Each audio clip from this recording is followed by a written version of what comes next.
کوئی تاریخ میں زندہ نہیں رہنا چاہتا. جب نہیں رہنا چاہتا تو ان کو اس نظام کی قید مبارک ہو، اور یہ نظام کے قیدی ہیں. پھر چاہے قاضی ہو یا افریدی، اس سے کوئی فرق نہیں پڑتا. السلام علیکم، میں ہوں یاسر ملک ایڈوکیٹ، اور آپ دیکھ رہے ہیں اسکیپ فرام کیج. یہ جو پولیٹکس ہے، یہ جو محلاتی سازشیں ہیں، یہ جو طاقت کا حصول ہے، یہ اپنی تئیں ایک ایسی چیز ہے جو انسان کو کیا، قوموں کو کیا، اشرافیہ کو کیا، ایک ایسی ذلت آمیز گہرائی کے اندر پھینک دیتا ہے جس کا یہ تصور بھی نہیں کر سکتا. اسی طرح سے پاکستان کے اندر بھی ایک نظام ہے، اور یہ جو آپ کو بہت سارے طاقتور لوگ نظر آتے ہیں، یہ سب اس نظام کے قیدی لوگ. آپ اس میں کسی جوڈیشری کی اعلیٰ سے اعلیٰ شخصیت کو اٹھا لیجئے، آپ اسٹیبلشمنٹ کی کسی اعلیٰ عہدیدار کو اٹھا لیجئے، کسی پولیٹیشین کو اٹھا لیجئے، پاکستان کے کسی پراپرٹی ٹائکون کو اٹھا لیجئے، یا ان مافیاز کو اٹھا لیجئے جو ایکچول میں پاکستان پہ راج کرتے، آپ کو ذلت کی ایک گہرائی نظر آئے گی اور کچھ نہیں. پاکستان کے دانشور جنہوں نے اس قوم کی کردار سازی کرنی تھی، جنہوں نے اس قوم کے ذہن بنانے تھے، وہ بھی آپ کو پستی کے اندر نظر آئے. اس سب نظام کے بیچ میں ایک شخص جس کا نام عمران خان تھا، وہ اٹھا اور اس نے ایک نعرہ دیا، تبدیلی کا، نئے پاکستان کا، آزادی کا. لیکن کہیں نہ کہیں اس مافیا نے بھی اس کو ایسا شکار کیا کہ کچھ گلے تو عمران خان صاحب سے بھی بنتے ہیں. ان کے اس نیریٹو سے باہر، ان کے اس نئے پاکستان کی سوچ، آزادی کی سوچ، اس نیریٹو سے باہر جا. اگر باقی تمام پولیٹیکل پارٹیز نے، پولیٹیکل لیڈرز نے، بیوروکریٹس نے، ججز نے اگر توشہ خانہ سے بینیفٹ اٹھایا تھا تو وہ بینیفٹ آخر عمران خان نے بھی اٹھا لیا. غلط کیا، ٹھیک کیا، یہ بحث اس وجہ سے نہیں بنتی کیونکہ عمران خان نے پہلے اخلاقیات کے کچھ ایسے پیرامیٹر سیٹ کیے تھے کہ اس کی مثال نہیں ملتی.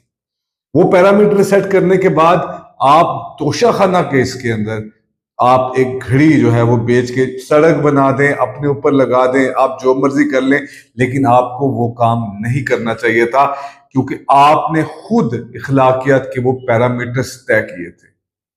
آپ نے بتایا تھا کہ پاکستان کا لیڈر کیسا ہونا چاہیے. آپ نے ایاک نعبد و ایاک نستعین کی بات کہی تھی. آپ کو ملک ریاض کی ضرورت کیوں پیش آئی؟ آپ نے کرپشن کی، آپ نے کرپشن نہیں کی، لیکن آپ کو یہ بتایا جانا چاہیے تھا کہ بھائی آپ کی یہ جسٹیفیکیشن نہیں بنتی کہ انہوں نے بھی یہ کیا، میں نے یہ کر لیا، انہوں نے ایسے کیا، میں نے ایسے کر لیا، یہ جسٹیفائیڈ نہیں تھی.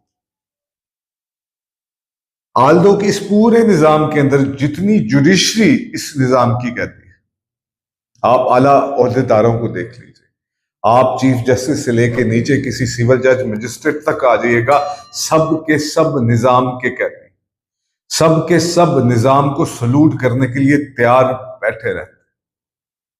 یہی حال اس ملک پاکستان کا. آپ عمر عطا بندیال سے شروع کیجئے، چاہے ثاقب نثار کی طرف آ جائیے، یا آپ یحییٰ افریدی صاحب کی طرف سے. قاضی صاحب کا دور تو اس کی ایک اعلیٰ مثال تھا. عمر عطا بندیال صاحب ایک الیکشن کا فیصلہ دیتے ہیں کہ الیکشن کروایا جائے، لیکن وہ الیکشن نہیں کروا پاتے کیونکہ نظام ان کے ساتھ نہیں.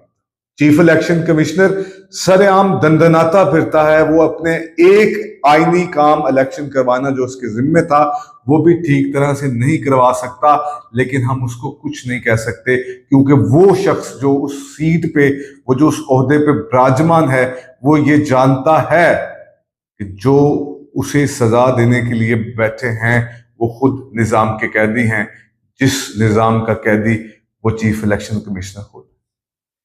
اس عہدے پہ آپ سکندر سلطان راجہ کو بٹھا دیجئے یا کسی دوسری شخصیت کو، نام بدلنے سے کچھ نہیں ہوگا، آئے گا تو صرف ایک نظام کا قیدی.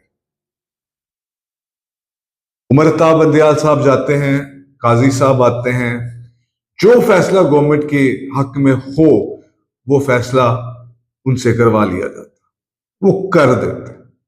ان کے خلاف یاد ہوگا آپ کو ایک ریفرنس دائر کیا گیا عمران خان صاحب کی گورنمنٹ کے اندر۔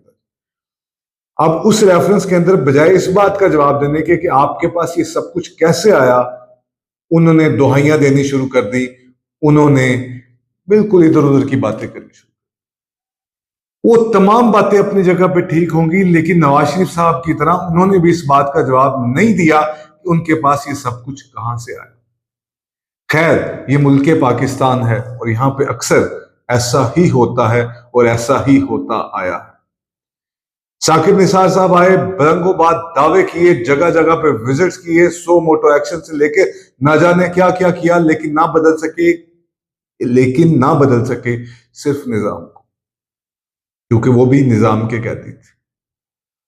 قاضی صاحب نے اپنے فیصلوں سے جو روایات ڈالی، شاید اس کی نظیر بھی کبھی نہ ملے۔ تاریخ قاضی صاحب کو معاف کرے یا نہ کرے، یہ تاریخ جانے، پاکستان کے عوام جانے۔ قاضی صاحب اب ریٹائرڈ ہو چکے، یا آفریدی صاحب آ چکے، یا آفریدی صاحب بیسیکلی اس نظام کے قیدی ہوں گے۔ آپ کو ان کی ادھر جانا، یہ کرنا، وہ کرنا، ہر چیز بہت اچھی طرح سے نظر آ رہی ہے، لیکن نکلیں گے یہ بھی نظام کے قیدی، کیونکہ یہ سب لوگ اس نظام کی بائی پروڈکٹ ہیں۔ اس نظام کے اندر ٹیلنٹ کو پسے پشت ڈال دیا جاتا ہے۔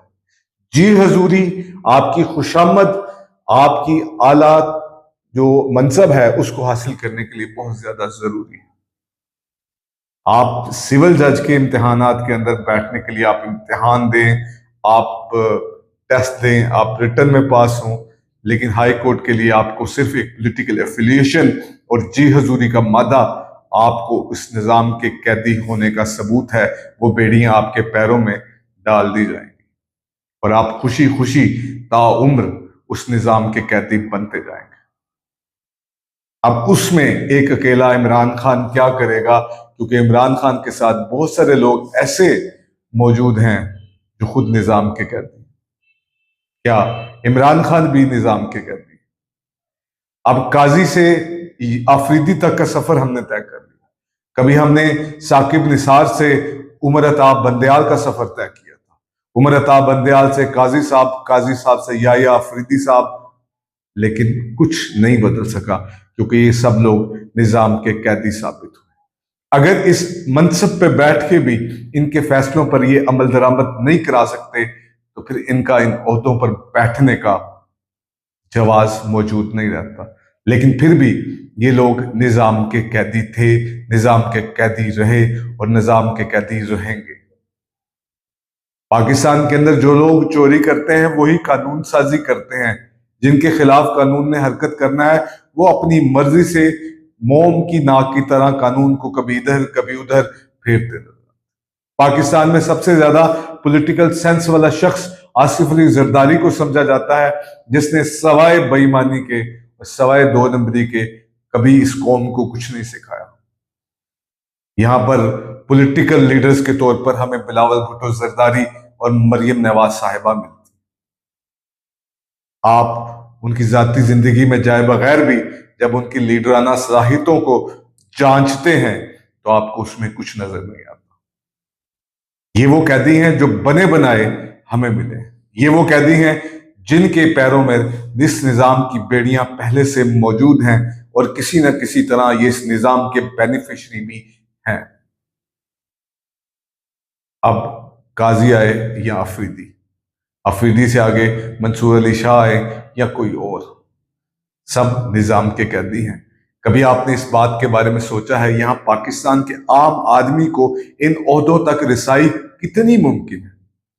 پاکستان کا ایک عام آدمی پولیٹکس کے اندر کس حد تک حصہ لے سکتا؟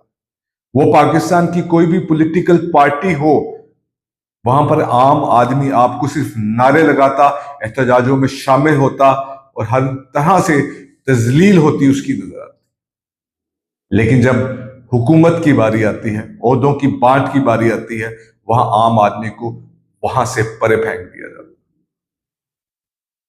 یہ سب نظام کے قیدی اس نظام کو بدلنا چاہیں گے یا نہیں؟ اس کا جواب بالکل نہیں ہے، کیونکہ ان کے پیروں میں یہ بیڑیاں ہیں، اور یہ سونے کی بیڑیاں جو اب یہ اسی کو اصل کنسیڈر کر چکے ہیں۔ کوئی تاریخ میں زندہ نہیں رہنا چاہتا، جب نہیں رہنا چاہتا تو ان کو اس نظام کی قید مبارک ہو، اور یہ نظام کے قیدی ہیں۔